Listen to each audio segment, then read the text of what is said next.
Hello, this is a Lakshminarayana, lecturer in economics, government degree college Peddapalli. ఈరోజు పెట్టుబడి ఫలంలో భాగంగా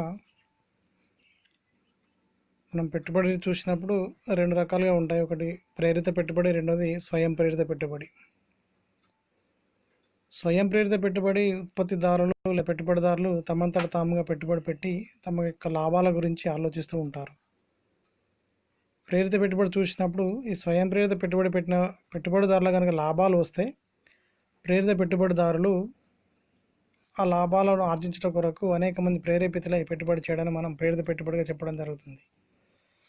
ఈ అంశాలను ఆధారంగా చేసుకొని మనం ఒక ఉత్పాదక వస్తువుపై దాని ఉపయోగిత కాలంలో రాగల ఆదాయాన్ని మనం ఉపాంత మూలధన సామర్థ్యంగా చెప్పడం జరుగుతుంది. ఇక్కడ ఒక ఉత్పాదక వస్తువు అనుకున్నప్పుడు మనకు ఉత్పాదక వస్తువులు అనేక మనకు కనబడుతుంటాయి. అవి యంత్రాలు కావచ్చు, లేదా భవనాలు కావచ్చు, లేదా రకరకాలైనటువంటి పరిశ్రమకు సంబంధించిన అంశాలు కావచ్చు. అంటే వీటిపైన మనం ఖర్చు చేస్తున్నామంటే దాన్ని ఉపయోగించుకున్నంత కాలంలో ఎంత ఆదాయం వస్తుంది అనేది మన బేరీజ్ వేసుకొని దానిపైన పెట్టుబడి అనేది చేయడం జరుగుతుంది.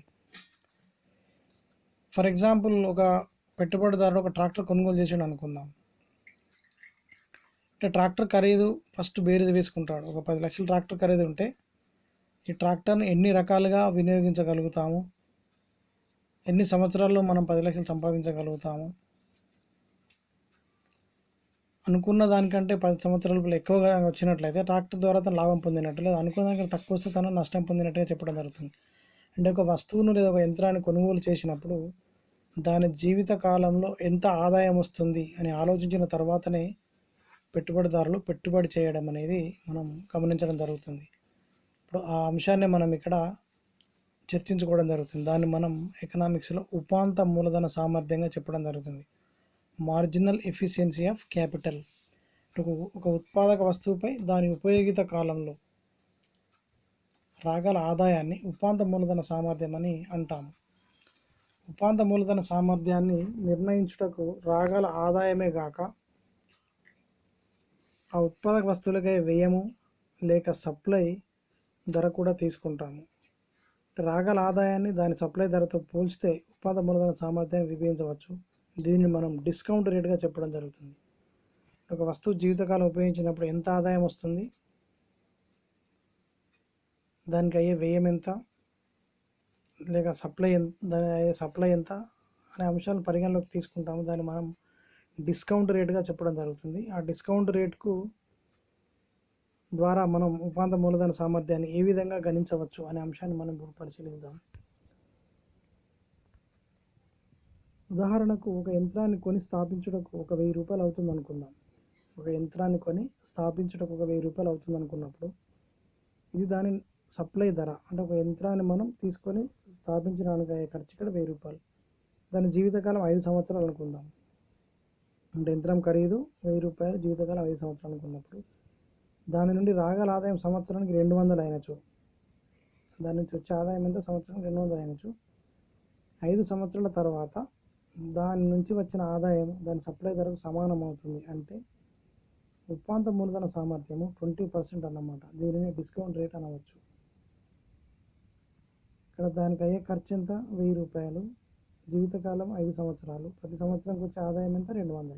అంటే 5 నెలల దానికి వచ్చే ఆదాయం అంటే 1000 రూపాయలు. అంటే ఆటోమేటిక్గా తను కొన్నదానికి వచ్చిన ఆదాయం అంటే 2 సమానం అవుతుంది. కాబట్టి దాన్ని మనం ఇక్కడ డిస్కౌంట్ రేట్ అంటాం. ఇక్కడ ఉపాంత మూలధన సామర్థ్యం ఎంత, పర్ ఇయర్ 20% అన్నమాట. దీనిని డిస్కౌంట్ రేట్ అనవచ్చు. ఉపాంత మూలధన సామర్థ్యాన్ని కనుగొనేటప్పుడు దీని సూత్రాన్ని ఉపయోగిస్తాం. ఇక్కడ K = R1/1 + y to the power of 1 plus R2/1 + y to 1 + y to the power of 2 plus R3 1 + y to the power of 3 plus Rn 1 + y to the power of n. ఇక్కడ K అనేది మూలధన వస్తువుల supply ధర అనుకున్నాం. R1, R2, R3, Rn అనేది ఆ యంత్ర జీవితకాలంలో వచ్చే ఆదాయాలు. Y అనేది రాగల ఆదాయం దాని సప్లై ధరకు సమానం చేసే డిస్కౌంట్ రేటు. Y అనేది ఇక్కడ ఆ యొక్క యంత్ర జీవితకాలంలో వచ్చే ఆదాయాన్ని సూచించే K అనేది మూలధన వస్తువు సప్లై ధర. R1, R2, R3, Rn అనేది ఆ యంత్రం యొక్క జీవితకాలంలో వచ్చే ఆదాయాలు. మనం పైన ఎగ్జాంపుల్కి సూత్రం ప్రిన్సిపల్ చూసినట్లయితే ఇక్కడ కేజీకుల్ ఎంత మనకి ఇక్కడ మూలధన సప్లై ధర అంటే 1000 రూపాయలు అనుకున్నాము. R1, R2, R3, R4, R5 తీసుకున్నప్పుడు ఈ ప్రతి సంవత్సరము వచ్చే ఆదాయాలు 200 అనుకున్నాము. ఇక్కడ Y అంటే ఏంటిది? రాగలాభం సప్లైలో సమానత డిస్కౌంట్ రేట్. ఇక్కడ ప్రతి సంవత్సరం వచ్చే ఆదాయం 200, 5,000 జీవితకాలము, 5,200 అనుకున్నాం 1000 రూపాయలు. వస్తువు యొక్క ఖరీదు కూడా 1000 రూపాయలు కాబట్టి 1000 సమానం అవుతుంది. సంవత్సరానికి వచ్చే ఉపాంత మూలధన సామర్థ్యం డిస్కౌంట్ రేట్ అంటే 20% చెప్పడం జరుగుతుంది. ఉపాంత మూలధన సామర్థ్యము వ్యాపారస్తులు భవిష్యత్తులో రాగలవని ఊహించే లాభాలపై ఆధారపడి ఉంటుందని కీల్స్ అభిప్రాయం. మైక్రో లేదా స్కూల్ ఆఫ్ పితామహుడు అయిన కీల్స్ ఉద్దేశం ఏంటంటే వ్యాపారస్తులు భవిష్యత్తులో రాగలవని ఊహించే లాభాలపై ఈ యొక్క ఉపాంత మూలధన సామర్థ్యం అనేది ఆధారపడి ఉంటుంది. మనం బిజినెస్ చేస్తే భవిష్యత్తులో ఎంత మేరకు లాభాలు వస్తాయి, ఇది చేస్తే ఇంత లాభాలు వస్తాయని ఫస్ట్ ఊహించి ఉపాంత మూలధన సామర్థ్యం పైన పెట్టుబడి పెడతారు. ఉపాంత మూలధన సామర్థ్యం అనేది భవిష్యత్తులో వచ్చి లాభాల పైన ఆధారపడి ఉంటుంది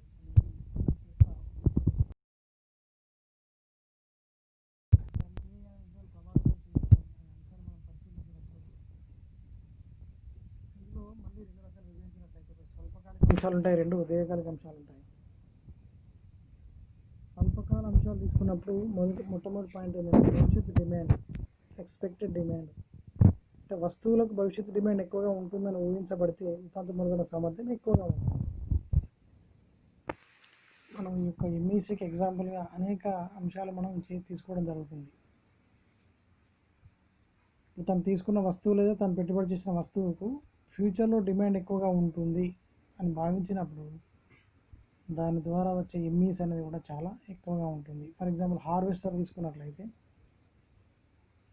ప్రజెంట్ చాలా మంది రైతులు ఉన్నారు, ఆ విలేజ్లో ఎటువంటి హార్వెస్టర్స్ లేవు అని ఒకటే హార్వెస్టర్ ఉందనుకోండి. ప్రారంభంలో దానికి రైతులందరూ అలవాటు అయ్యేంత వరకు దానికి వచ్చే ఆదాయం అనేది చాలా తక్కువగా ఉంటుంది. కానీ దీని ద్వారా ఈజీగా వర్క్ అయితే కండిషన్ వచ్చేసరికి రైతులు ఎక్కువ మొత్తంలో దానికి డిమాండ్ చేసినప్పుడు దాని ద్వారా వచ్చే ఆదాయం చాలా ఎక్కువగా ఉంటుంది. అంటే భవిష్యత్తులో వచ్చే డిమాండ్ ఎక్కువగా ఉన్నట్లయితే ఎంఈసి అనేది ఎక్కువగా ఉంటుంది. సెకండ్ పాయింట్ భవిష్యత్ ధరలు మరియు ఉత్పత్తి వ్యయాల ప్రవర్తన. భవిష్యత్తులో ఉత్పత్తి వ్యయాలు తగ్గుతాయి అనుకున్నప్పుడు ఆటోమేటిక్ ధరలు కూడా తగ్గుతాయి. ఉత్పత్తి వ్యయం తగ్గిందని ధర తగ్గుతాయి, కానీ ధరలు పెరుగుతాయి అని ఊహిస్తే ఉపాంత మూలధన సామర్థ్యం పెరుగుతుంది. ఇక్కడ ధరలు తగ్గుతాయి అనేది వినియోగదారుని ప్రవర్తన, కానీ ధరలు పెరుగుతాయి అనేది ఇక్కడ పెట్టుబడిదారుని యొక్క ప్రవర్తన. ఇక్కడ పెట్టుబడిదారుని ఆలోచన ఏ విధంగా ఉంటుంది? వస్తూత్పత్తికాయ వ్యయం తక్కువగా ఉండాలి, ధరలు ఎక్కువగా ఉండాలి అని ఊహించినట్లయితే ఉపాంత మూలధన సామర్థ్యం అనేది పెరుగుతూ ఉంటుంది. Next MPC, marginal propensity to consume. ఉపాంత వినియోగ ప్రవృత్తి కూడా ఈ యొక్క ఉపాంత మూలధన సామర్థ్యం ప్రయోగ అంశాలు ముఖ్యమైనగా చెప్పవచ్చు. ఉపాంత వినియోగ ప్రవృత్తి ఎంపీసీ పెరిగితే వినియోగస్తులకు డిమాండ్ పెరుగుతుంది. ఉపాంత వినియోగ ప్రవృత్తి పెరిగితే వినియోగ వస్తువులకు డిమాండ్ పెరుగుతుంది, అందువలన ఉత్పాదక వస్తువులకు డిమాండ్ పెరుగుతుంది. అప్పుడు ఉపాంత మూలధన సామర్థ్యం కూడా పెరుగుతుంది. ఇక్కడ ఎంపీసీ పెరిగితే వినియోగ వస్తువులకు డిమాండ్ పెరుగుతుంది. ఉపాంత వినియోగ ప్రవృత్తి అంటే ఏంటి? ఇక్కడ సి బై సగటు వినియోగ ప్రవృత్తి. ఉపాంత వినియోగం delta C by delta Y. మొత్తం వినియోగంలో వచ్చిన మార్పుపై మొత్తం ఆదాయంలో వచ్చిన మార్పు మనం ఉపాంత వినియోగ ప్రవృత్తిని చెప్పడం జరుగుతుంది. ఇక్కడ ఉపాంత వినియోగ ప్రవృత్తిలో మార్పుపై ఆదాయ ప్రవృత్తిలో మార్పు రెండింటి బేరీ చేసుకున్నప్పుడు ఎంపీసీ కనుక ఎక్కువగా ఉన్నట్లయితే వినియోగ వస్తువులకు చేసే డిమాండ్ ఎక్కువగా ఉంటుంది, అదేవిధంగా ఉత్పాదక వస్తువులకు చేసే డిమాండ్ కూడా ఎక్కువగా ఉంటుంది. అప్పుడు ఎంఈసీ కూడా ఎక్కువగా ఉంటుంది. అదేవిధంగా ఆదాయంలో మార్పులు కూడా ప్రభావితం చేస్తాయి. ఆదాయం పెరిగితే పెట్టుబడికి ప్రోత్సాహం కలుగుతుంది, ఆదాయం తగ్గితే పెట్టుబడి తగ్గుతుంది. ఇది పెట్టుబడిదారుల విషయం ఆలోచించినట్లయితే ఆదాయ స్థాయి కనుక పెరిగినట్లయితే ఆటోమేటిక్గా పెట్టుబడి పెరుగుతుంది, ఆదాయ స్థాయి తగ్గితే పెట్టుబడి తగ్గుతుంది. ఆదాయంలో వచ్చే మార్పులను బట్టి కూడా ఉపాంత వినియోగ ప్రవృత్తి అనేది ఉపాంత మూలధన సామర్థ్యం అనేది ఆధారపడి ఉంటుంది. ఆదాయం కనుక ఎక్కువగా ఉన్నట్లయితే పెట్టుబడి చేసే పెట్టుబడిదారులు లేదా ఉత్పత్తి చేసే ఉత్పత్తిదారులు ఎవరైతే ఉంటారో వాళ్ళందరూ కూడా పెట్టుబడులు ఎక్కువ మొత్తంలో పెడతారు. తమ దగ్గర ఆదాయాలు పెరిగినప్పుడు ఆదాయాలు తక్కువగా ఉన్నట్లయితే పెట్టుబడులను తగ్గించుకుంటారు, కాబట్టి పెట్టుబడులను తగ్గుతుంది. నెక్స్ట్ ప్రస్తుత లాభాంచనాలు. అంటే ప్రస్తుత లాభాంచనాలు బట్టి కూడా భవిష్యత్తు లాభాంచనాలు ఉంటాయి. కాబట్టి ప్రస్తుత అంచనాలు ఆశాజనకంగా ఉంటాయి. పెట్టుబడి మూలధన సామర్థ్యం పెరుగుతుంది. ప్రెజెంట్ కనుక లాభాలు ఎక్కువగా ఉన్నట్లయితే భవిష్యత్తులో కూడా లాభాలు ఎక్కువగా ఉంటాయి అని ఊహించినప్పుడు ఉపాంత మూలధన సామర్థ్యం అనేది పెరుగుతుంది. ప్రస్తుతమే ఆ యొక్క ఉత్పాదక వస్తువు డిమాండ్ లేదు లేదా లాభాలు లేవు అని అనుకున్నప్పుడు ఆటోమేటిక్గా ఫ్యూచర్లో లాభాలు ఏ విధంగా ఉంటాయి అని అంచనా వేసుకున్నప్పుడు మాత్రమే వాళ్ళు ఉపాంత మూలధన పెట్టుబడిని పెంచుకుంటారు. అప్పుడు ఉపాంత మూలధన సామర్థ్యం కూడా పెరుగుతుంది. ప్రజెంట్ కనుక లాభాలు ఆశాజనకంగా ఉంటే భవిష్యత్తులో ఆశాజనకంగా ఉంటాయని భావించిన పెట్టుబడిని పెంచుకుంటారు, లేకపోతే పెట్టుబడిని తగ్గించుకుంటారు. నెక్స్ట్ వ్యాపారస్తుల ఆశ నిరాశ తత్వాలు. వ్యాపారస్తులకు ఒక నాణానికి ఇరువైపుల బొమ్మ బొరుసులాగా ఆశ ఉంటుంది, నిరాశ ఉంటుంది.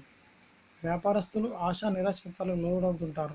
ఆశావాదులు ఉన్నప్పుడు వ్యాపారస్తులు బిజినెస్ బాగా నడుస్తుంది, ఈ సంవత్సరం ఇంత బిజినెస్ చేస్తాను, ఇంత లాభాలు వస్తాయి, దీని ద్వారా వచ్చిన లాభాలు మళ్ళీ పెట్టుబడి పెడతాను, మళ్ళీ వ్యాపారాన్ని పెంచుకుంటాను అనే ఆశావాద దృక్పథం ఉన్నప్పుడు ఒక ఎంఈస్ అనేది చాలా ఎక్కువగా ఉంటుంది. నిరాశావాద దృక్పథం ఉన్నప్పుడు ఎంఈస్ చాలా తక్కువగా ఉంటుంది. నెక్స్ట్ పన్నులు కూడా. పన్నులు అధికంగా ఉన్న ఎడల భవిష్యత్తులో పన్నులు పెరుగుతాయని పన్నులు చెల్లింపుదారులు భావించడం ఉత్పత్తి వ్యయం పెరుగుతాయని భావిస్తామని చేత ఉపాధి మూలధన సామర్థ్యం తగ్గుతుంది. పన్నుల భారం తక్కువ ఉన్నప్పుడు ఉపాధి మూలధన సామర్థ్యం పెరుగుతుంది. పన్నులు కూడా ఎంఈసి పోషిస్తాయి. పన్నులు అధికంగా ఉన్నట్లయితే భవిష్యత్తులో పన్నులు ఇంకా పెరుగుతాయని పన్ను చెల్లింపుదారులు భావించినట్లయితే ఆటోమేటిక్గా ఉత్పత్తి వ్యయాలు పెరుగుతాయని భావిస్తారు. అందుచేత ఉపాంత మూలధన సామర్థ్యం తగ్గుతుంది. ఇక్కడ కారణం ఏంటి? పన్ను రేటు అధికంగా ఉన్నట్లయితే తాము సంపాదించిన ఆదాయంలో ఎక్కువ మేరకు పన్ను రూపంలో ప్రభుత్వాలకు చెల్లించాల్సి వస్తుంది. కాబట్టి పెట్టుబడిదారులు అధిక మొత్తంలో లాభాలు ఆర్జించినట్లయితే పన్నులు చెల్లించాలనే ఉద్దేశంతో ఉత్పత్తి వ్యయాలు, పన్ను రేటు అధికంగా ఉందనుకోండి, ఆటోమేటిక్గా ఉత్పత్తి వ్యయాలు కూడా ఎక్కువ అవుతాయి. అంటే వస్తువు యొక్క ధర లోపల తాను చెల్లించిన పన్ను రేటు, ఉత్పత్తి రెండు కలిసి ఉన్నప్పుడు వస్తువుల ధరలు పెరుగుతాయని భావించినప్పుడు ఉపాంత మూలధన సామర్థ్యం తక్కువగా ఉంటుంది. ఒకవేళ పన్నుల భారం తక్కువగా ఉన్నప్పుడు ఉపాంత మూలధన సామర్థ్యం ఎక్కువగా ఉంటుంది. నెక్స్ట్ వ్యాపారస్తుల నిధులు. అంటే వ్యాపారస్తుల దగ్గర అధిక నిధులు ఉన్న ఎడల పెట్టుబడి పెరుగుతుంది. అంటే స్టోరేజ్ లేదా వ్యాపారస్తుల దగ్గర నిల్వ లేదా నిధులు లేదా ఫండింగ్ అనేది ఎక్కువ మొత్తంలో ఉన్నప్పుడు పెట్టుబడి అనేది పెంచుకుంటారు. ఆటోమేటిక్ ఎంఈసి కూడా పెరుగుతుంది. ఒకవేళ నిధులు ఏమి లేవనుకోండి, అంటే ఉపాంత మూలధన సామర్థ్యం పెట్టుబడి తగ్గుతుంది, ఉపాంత మూలధన సామర్థ్యం కూడా తగ్గుతుంది. అంటే ఫండ్లను వ్యాపారస్తుల దగ్గర నిధులపైన కూడా ఎంఈసి అనేది ఆధారపడి ఉంటుంది. నెక్స్ట్ ప్రభుత్వ వ్యయం అనేది కూడా ముఖ్యమైన అంశంగా చెప్పడం జరుగుతుంది. ప్రభుత్వం తన వ్యయమును పెంచిన ఎడల ప్రైవేట్ పెట్టుబడికి ప్రోత్సాహం కలుగుతుంది, ఉపాంత మూలధన సామర్థ్యం అనేది పెరుగుతుంది. ప్రభుత్వం తన వ్యయమును పెంచిన ఎడల ప్రైవేట్ పెట్టుబడికి ప్రోత్సాహం కలుగుతుంది, ఎంఈస్ అనేది పెరుగుతుంది. ప్రభుత్వం తన వ్యయం పెంచినప్పుడు ఏమైందంటే ఇటువంటి ఉత్పాదక వస్తువులు తయారు చేసే పరిశ్రమలు ఏవైతే ఉంటాయో లేదా సంస్థలు ఏవైతే ఉంటాయో వాటికి డిస్కౌంట్ కానీ రాయితీలు కానీ లేదా రకరకాల అంశాలు ఏవైతే ఇస్తుందో అవి ఇచ్చినప్పుడు ఆటోమేటిక్గా పెట్టుబడిదారులకు ప్రోత్సాహం ఏర్పడి ఈ యొక్క ఉపాంత మూలధన సామర్థ్యం అనేది పెరుగుతుంది. ఇవన్నీ కూడా మనం స్వల్పకాల అంశాలుగా చెప్పడం జరుగుతుంది. నెక్స్ట్ మనం అంశాలు పరిశీలించినప్పుడు దీర్ఘకాల అంశాలు మనం పరిశీలిద్దాం. ఉపాంత మూలధన సామర్థ్యం కొన్ని దీర్ఘకాల అంశాలు ప్రభావితం చేస్తాయి. ఇందాక మనం చెప్పుకున్నాం స్వల్పకాలంలో ఉపాంత మూలధన సామర్థ్యం పెరగడానికి తగ్గడానికి గల కారణాల గురించి మనం చెప్పడం జరిగింది. ప్రస్తుతం ఏంటంటే దీర్ఘకాలంలో ఉపాంత మూలధన సామర్థ్యం అనేది ఏ అంశాలు ప్రభావితం చేస్తాయి అని చూసినప్పుడు మొట్టమొదటిసారిగా చాలా అంశాలకు ముఖ్యమైన అంశంగా మనం చెప్పేది ఏంటంటే జనాభా పెరుగుదల రేటు. త్వరగా పెరుగుతున్న జనాభా ఉపాంత మూలధన సామర్థ్యాన్ని పెంచుతుంది. ఎందుచేతనగా జనాభా పెరుగుదల వినియోగ వస్తువులకు ఉత్పాదక వస్తువుల డిమాండ్ పెంచుతుంది. దేశంలో జనాభా పెరుగుదల ఎక్కువగా ఉన్నట్లయితే పెరుగుతున్న జనాభా అంతటి కూడా వినియోగ వస్తువులు కావాలి, ఉత్పాదక వస్తువులు కావాలి. ఈ రెండింటి డిమాండ్ జరుగుతుంది కాబట్టి ఆటోమేటిక్గా ఉత్పాదక మూలధన సామర్థ్యం అనేది పెరుగుతుంది. నెక్స్ట్ ప్రస్తుతం ఉన్న మూలధన స్టాక్. మూలధన వస్తువుల స్టాక్ ఎక్కువగా ఉన్న ఎడల నూతన పెట్టుబడులకు అవకాశం చాలా తక్కువగా ఉంటుంది. ఉత్పాదక వస్తువులు తక్కువ ఉంటుంది. మూలధన వస్తువుల స్టాక్ ఎక్కువగా ఉన్న ఎడల నూతన పెట్టుబడులకు అవకాశం చాలా తక్కువగా ఉంటుంది. ఉత్పత్తి చేసిన వస్తువులు లేదా ఉత్పాదక వస్తువులు లేదా మూలధన వస్తువులు ఎక్కువగా ఉన్నప్పుడు ఏమవుతుందంటే ఇక్కడ కొత్తగా ఉత్పత్తి చేసే వస్తువులు ఏముండవు కాబట్టి ఇక్కడ పెట్టుబడుల అవకాశం చాలా తక్కువగా ఉంటుంది. కాబట్టి ఎంఈసీ కూడా తక్కువగా ఉంటుంది. దేశంలో నూతన ప్రాంతాల అభివృద్ధి పెట్టుబడులు పెంచుతుంది. దేశంలో కొన్ని ప్రాంతాల డెవలప్మెంట్ జరిగినప్పుడు అక్కడ ఆటోమేటిక్ ఎంఈసీ అనేది ఖచ్చితంగా అవసరం ఉంటుంది కూడా అక్కడ పెట్టుబడులు ఆటోమేటిక్గా పెరగడం జరుగుతుంది. నెక్స్ట్ నూతన ఉత్పత్తి పద్ధతులు పెట్టుబడిని ప్రోత్సహించడం వల్ల ఉత్పత్తి మూలధన సామర్థ్యం పెరుగుతుంది. కొత్త తరహా ఉత్పత్తి పద్ధతులు ప్రవేశపెట్టినప్పుడు కూడా ఎంఈసీ అనేది పెరుగుతుంది. ప్రస్తుతం ఉండే ఉత్పాదక శక్తిని పూర్తిగా ఉపయోగింపబడి మిగులు ఉత్పాదక శక్తి లేకుంటే డిమాండ్ పెరిగితే పెట్టుబడి కూడా పెంచాల్సిన అవసరం ఉంటుంది. కాబట్టి ఎంఈసీ అనేది పెరుగుతుంది. ఉత్పాదక శక్తిని పూర్తిగా ఉపయోగించబడటం. ప్రస్తుతం పూర్తిగా ఉపయోగించబడి మిగులు ఉత్పాదక శక్తి లేకుంటే డిమాండ్ పెరిగితే ఆటోమేటిక్గా పెట్టుబడి కూడా పెంచి ఉత్పత్తి మూలధన సామర్థ్యం అనేది పెరుగుతుంది. ఇంకొక అంశం ప్రస్తుత పెట్టుబడి రేటు కూడా దీనికి ముఖ్య కారణంగా చెప్పవచ్చు. ప్రస్తుత పెట్టుబడి రేటు అధికంగా ఉంటే ఆ పరిశ్రమలో పెట్టుబడి అవకాశం ఉండదు కాబట్టి ఉత్పత్తి తక్కువగా ఉంటుంది.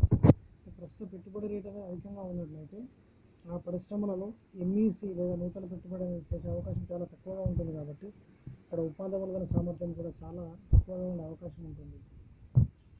అంటే రెండు కూడా దీర్ఘకాలిక అంశాలు ప్లస్ స్వల్పకాలిక అంశాలు రెండు కూడా ఉత్పాదక మూలధన సామర్థ్యాన్ని ప్రభావితం చేసే ముఖ్యమైన అంశాలుగా మనం చెప్పడం జరుగుతుంది. స్వల్పకాలిక అంశాలు అనేటివి మనకు ఏ విధంగా అవసరం ఉంటాయో దీర్ఘకాలిక అంశాలు అదేవిధంగా ఈ యొక్క ఎంఈసీ ప్రాథమిక అంశాల్లో ముఖ్యమైన పాత్ర పోషిస్తాయి. ఉత్పాదక మూలధన సామర్థ్యం క్షీణించడానికి గల కారణాలు ఏంటి? ఉత్పాదక మూలధన సామర్థ్యం అనేది పెట్టుబడి పెరిగే కొద్ది క్షీణిస్తుంది. పెట్టుబడి ఎక్కువగా ఉన్నట్లయితే దాని ద్వారా వచ్చే లాభాలు అనేటివి చాలా ఎక్కువగా ఉంటాయని భావిస్తాం. కానీ అది పెట్టుబడి ఎక్కువ కారణాలు చూసినప్పుడు భవిష్యత్తులో వచ్చే ఆదాయాలు తగ్గుట. అంటే ఒక ఉత్పాదక వస్తువు సప్లై పెరిగే కొలది దాని నుండి భవిష్యత్తులో రాగల ఆదాయం తగ్గుతుంది. ఉత్పాదక వస్తువు సప్లై పెరిగే కొలది అంటే ఉత్పాదక వస్తువుని ఒకరే ఉత్పత్తి చేస్తే ఏమవుతుందంటే ఆ ఒకటే వస్తువుకు డిమాండ్ అనేది ఎక్కువగా ఏర్పడి దాని సప్లైని ఒకటే వస్తువు ఉత్పత్తి చేసినప్పుడు ఒకటే ఉత్పత్తి దాని యొక్క లాభాలు అనేవి ఎక్కువగా ఉంటాయి. అదే వస్తువును అనేక సంస్థలు ఉత్పత్తి చేసినట్లయితే దాని ద్వారా వచ్చే లాభాలు అనేవి తగ్గిపోతాయి. కాబట్టి ఆటోమేటిక్గా ఈ యొక్క వస్తువు పైన భవిష్యత్తులో వచ్చే ఆదాయం అనేది చాలా తక్కువగా ఉంటుంది. ఉత్పాదక వస్తువుల సంఖ్య పెరిగే కొలది ఉత్పత్తి వ్యయం పెరుగుతుంది. అప్పుడు ఉత్పాదక మూలధన సామర్థ్యం ఉత్పాదక వస్తువు వ్యయం మీద ఆధారపడి ఉంటుంది. కాబట్టి ఉత్పత్తి వ్యయం పెరిగితే ఉత్పత్తి మూలధన సామర్థ్యం తగ్గుతుంది.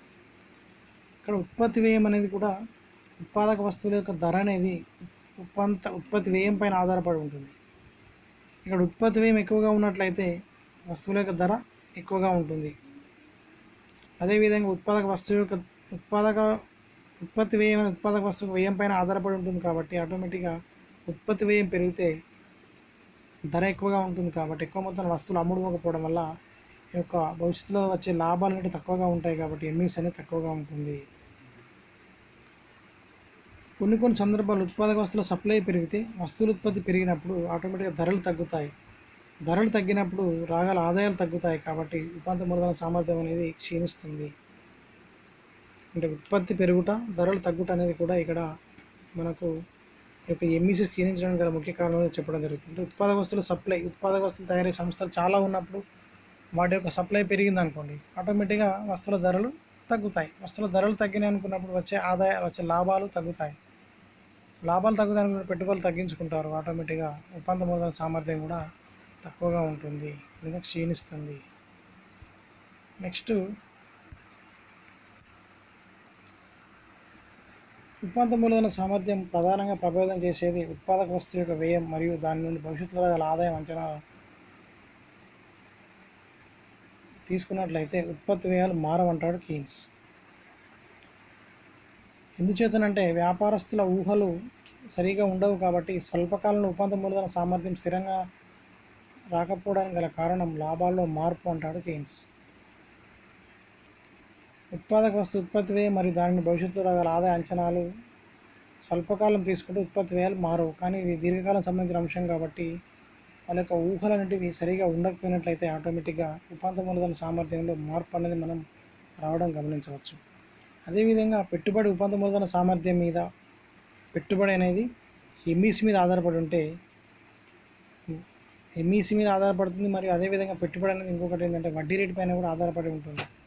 ఉపాంత మూలధన సామర్థ్యం వడ్డీ రేటు కన్నా ఎక్కువగా ఉంటే పెట్టుబడి పెరుగుతుంది. వడ్డీ రేటు ఉపాంత మూలధన సామర్థ్యానికి అవసరమైన చోట పెట్టుబడి సమతుల్యం అనేది ఏర్పడుతుంది. అంటే ఉపాంత మూలధన సామర్థ్యం నిర్ణయించే అంశాలల్లో పెట్టుబడితో పాటు వడ్డీ రేటు కూడా ముఖ్యమైన పాత్రను పోషిస్తుందని చెప్పవచ్చు. కీన్స్ సిద్ధాంతం ప్రకారం ఆదాయం ఉద్యోగితలో మార్పులకు గల కారణం పొదుపు మరియు పెట్టుబడుల మధ్య అసమతుల్యం. పెట్టుబడి ఉపాంత మూలధన సామర్థ్యంపై ఆధారపడి ఉంటుంది. ఉపాంత మూలధన సామర్థ్యం వ్యాపారస్తుల యొక్క ఊహలపైన ఆధారపడి ఉండడం చేత ఉపాంత మూలధన సామర్థ్యం అనిశ్చితమైనది. ఉపాంత మూలధన సామర్థ్యం గల అనిశ్చిత వలన పెట్టుబడిలో ఊహించిన మార్పులు వస్తుంటాయి. అందువలన పొదుపు మరియు పెట్టుబడిలో సమతుల్యాలు ఏర్పడి ఆదాయం మరియు ఉద్యోగిత స్థాయిలో మార్పులు ఉంటాయి. పెట్టుబడి అనేది పొదుపుపైన ఆధారపడి ఉంటుంది. పెట్టుబడి అనేది పొదుపులపైన ఆధారపడి ఉంటుంది. పొదుపులు అనేటివి ఆటోమేటిక్గా ఉపాంత మూలధన సామర్థ్యాన్ని పెంచాలన్నా తగ్గించాలన్నా పొదుపులపైన ఆధారపడి ఉంటుంది. అంటే భవిష్యత్తులో పొదుపు అనుకున్నప్పుడు పొదుపులు తక్కువగా ఉంటే పెట్టుబడులు చాలా తక్కువగా ఉంటాయి. అంటే పెట్టుబడులు అనేవి పొదుపులపైన ఆధారపడి ఉన్నప్పుడు ఇక్కడ ఉపాంత మూలధన సామర్థ్యం అనేది కూడా పెట్టుబడులపైన ఆధారపడి ఉంటుంది. అంటే పొదుపు మరియు పెట్టుబడుల మధ్య సమతుల్యం ఏర్పడినట్లయితే ఉద్యోగిత స్థాయిలో మార్పులు అనేటివి రాకుండా ఉంటాయి. కాబట్టి పొదుపు స్థాయి, పెట్టుబడి స్థాయి ఉపాంత మూలధన సామర్థ్యం నిర్ణయించడం ముఖ్యమైన పాత్ర పోషిస్తాయని చెప్తాడు కీన్స్. కీన్స్ సిద్ధాంతం ప్రకారం సంపూర్ణ ఉద్యోగిత సాధించవలనన్నా పెట్టుబడులు పెంచవలే.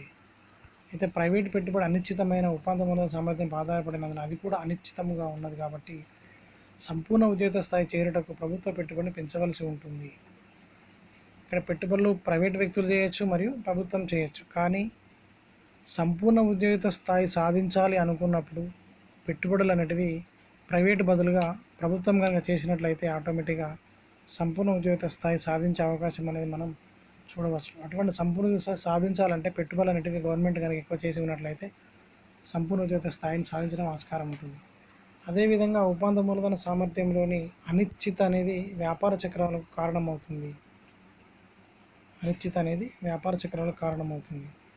కీన్స్ ప్రతిపాదించిన ఉపాంత మూలధన సామర్థ్యం అనేది కొంత విమర్శలకు గురైంది. ఈ భావన కీన్స్ వివిధ అర్థంలో వాడతాడు. మూలధన ఉపాంత ఉత్పత్తి, రాగాల ఆదాయం మొదలైన అంశాలు వివిధ అర్థాల్లో వాడడం వల్ల ఇది ఒక విమర్శకు గురి కావడం జరిగింది. అదేవిధంగా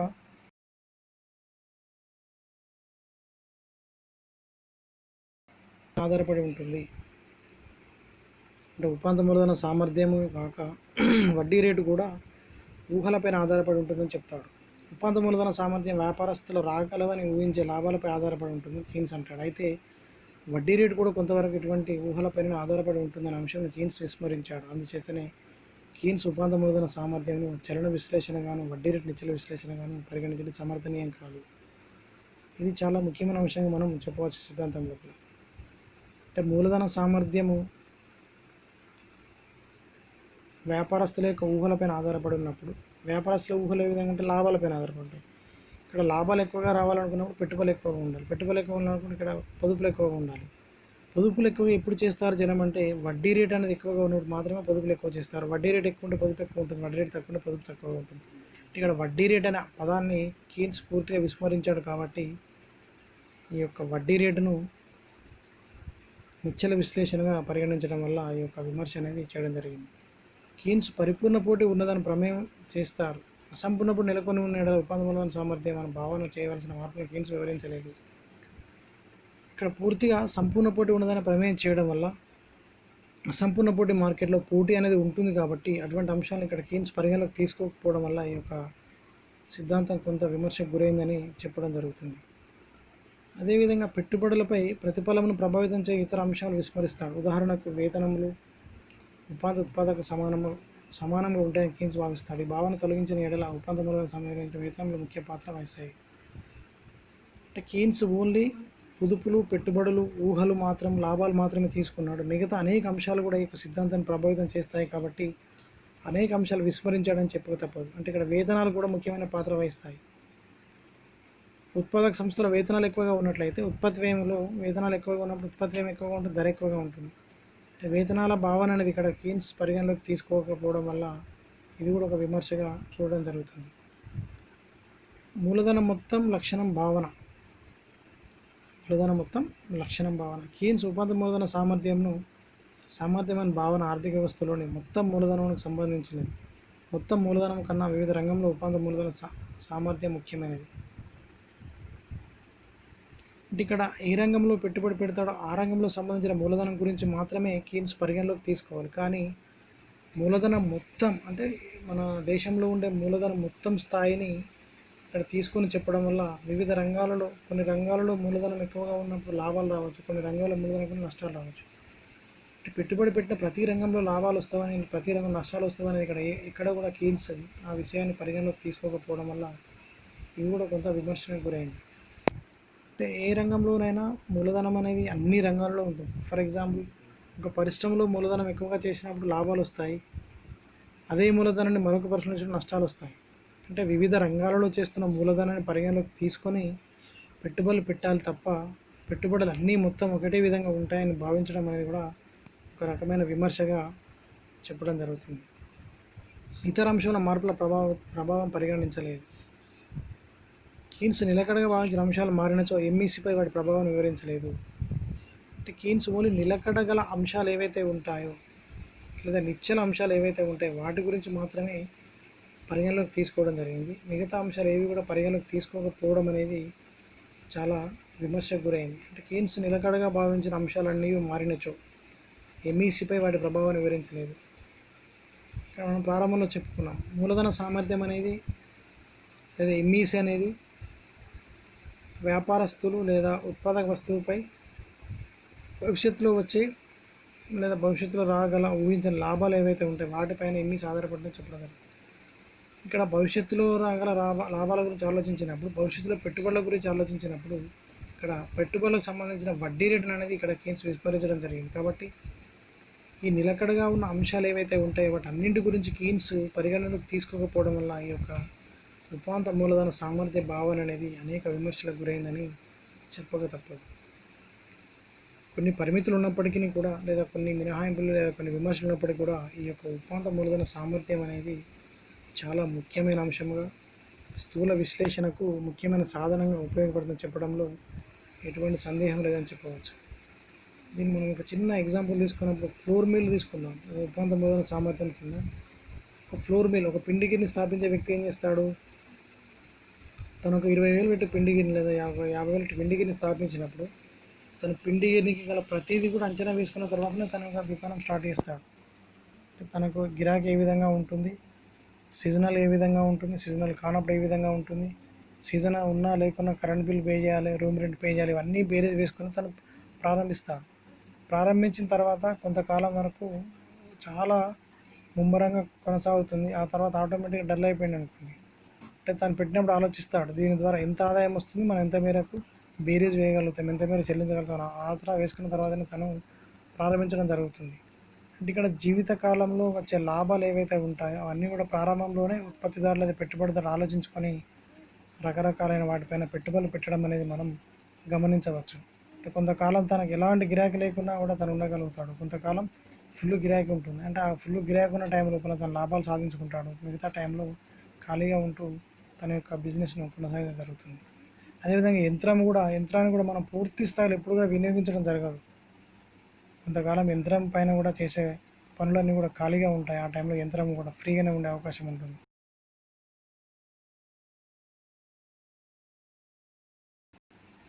అంటే సీజన్లో మాత్రం అధిక మొత్తంలో సంపాదించి తన భవిష్యత్తులో ఊహించే లాభాలు మొత్తం కూడా సీజన్లో సంపాదించుకుంటాడు. మిగతా అంశాల గురించి ఆలోచించకుండా ఆటోమేటిక్గా మిగతా సమయంలో అది ఖాళీగా ఉండే అవకాశం ఉంటుంది. ఈ విధంగా భవిష్యత్తులో వచ్చే లాభాలను అంచనా వేసుకొని పెట్టుబడి చేసే అంశాలు ఏవైతే ఉంటాయో అటువంటి అంశాలన్నింటినీ కూడా వివరించేది ఇక్కడ ఉపాంత మూలధన సామర్థ్యంగా మనం చెప్పడం జరుగుతుంది. అంటే ఉపాంత మూలధన సామర్థ్యం నిర్ణయించే అంశాలు మనకు స్వల్పకాలిక అంశాలు ఉంటాయి, దీర్ఘకాలిక అంశాలు ఉంటాయి. స్వల్పకాలిక అంశాలు ముఖ్యమైనవి, దీర్ఘకాలిక అంశాలు కూడా ముఖ్యమైనవని చెప్పడం జరుగుతుంది. ఏది ఏమైనప్పటికీ కూడా స్థూల అర్థశాస్త్రంలో ఈ యొక్క భావన అనేది చాలా ముఖ్యమైన కాన్సెప్ట్గా కేన్స్ వివరించడం జరుగుతుంది. అయినా అనేక రకాల విమర్శలు ఉన్నప్పటికీ కూడా ఇది మనకు నిజ జీవితంలో ఉపయోగపడే సిద్ధాంతంగా చెప్పవచ్చు. Okay, thank you.